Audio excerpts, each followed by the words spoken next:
Please be seated. The Greek storyteller Aesop tells a fable about a wrestler and a gnat. While the wrestler was sitting on a bank, a gnat settled on his leg and stung him. The man slapped his leg to kill the gnat, but it flew away, and he had nothing left but the sore spot where he hit himself. Again and again the insect landed on his leg, and again the man struck at it, each time more savagely than before. His thigh became bruised all over, but the gnat was still unharmed. Mad with rage and disappointment, the wrestler burst into tears and shook his fist. "Oh, mighty gods, you that would not protect me against a sorry gnat will never stand by me in a time of need against a more powerful enemy." The moral of the story that Aesop offers is surprising.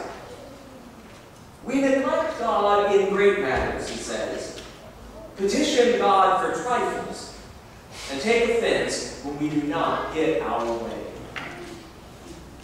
The world has changed much since Aesop wrote his stories, but I'm inclined to think that certain things remain the same. He speaks a poignant truth. We like to draw straight lines of cause and effect in our worlds. If we're going to bother to care about God and the ways of the universe, we want to know that there's something in it for us. If there's illness, we want to pray and find a cure. If there are questions, we want to ask God to give us the answers. We want results that we can see and touch and predict and understand. The gospel lesson today offers a compelling picture of a God who works like this. A multitude of people were hungry, and the disciples had no way to feed them. So Jesus stepped in to save the day. He made sure everyone ate their fill. Problem solved, prayer answered, and everyone was happy. This is the kind of God we like to believe in.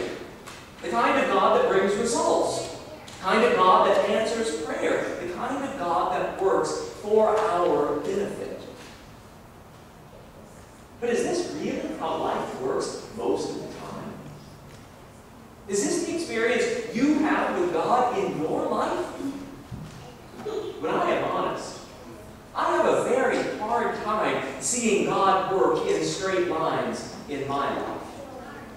Life is just too complicated, too nuanced, too messy to point to every single thing and say, God did this because of that, full stop. Our world is so interconnected that what can seem like a blessing for one person or one group is very often a curse for others. Think only about the world of politics, winners and losers.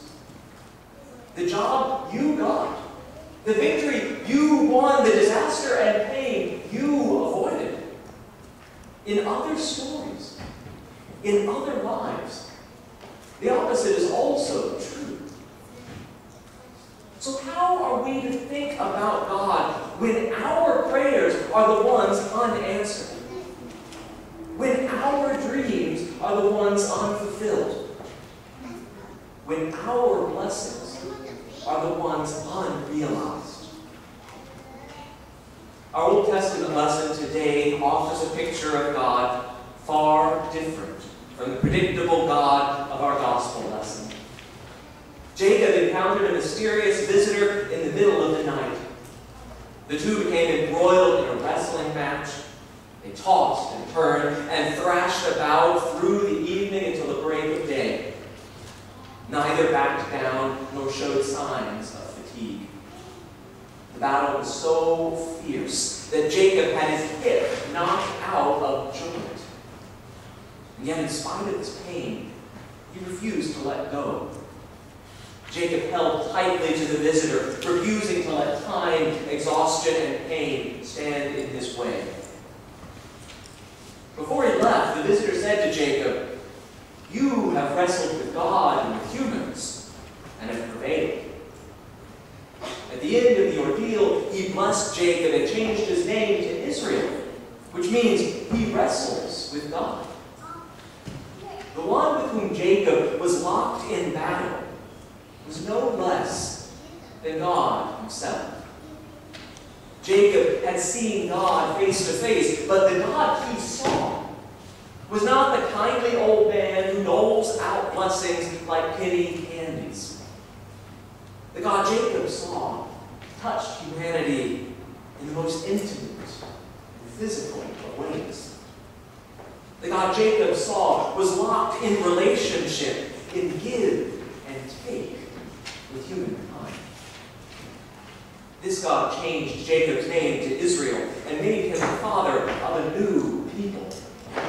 A people who would go on to wrestle with God and to interact intimately with the same God for generation after generation. We and people of faith everywhere carry on this same tradition. So what then does all of this mean for us? Are we to take from this that God is some kind of cosmic bully coming down to pick fights with us just to see how we might fare? Absolutely not. The point of the story is that Jacob did not see God face to face by sitting around and waiting for God to show up. He saw God face to face when he fought for it. God is not a cosmic ATM of blessings, useful until our card runs low. God calls us into relationships. Relationships that challenge us.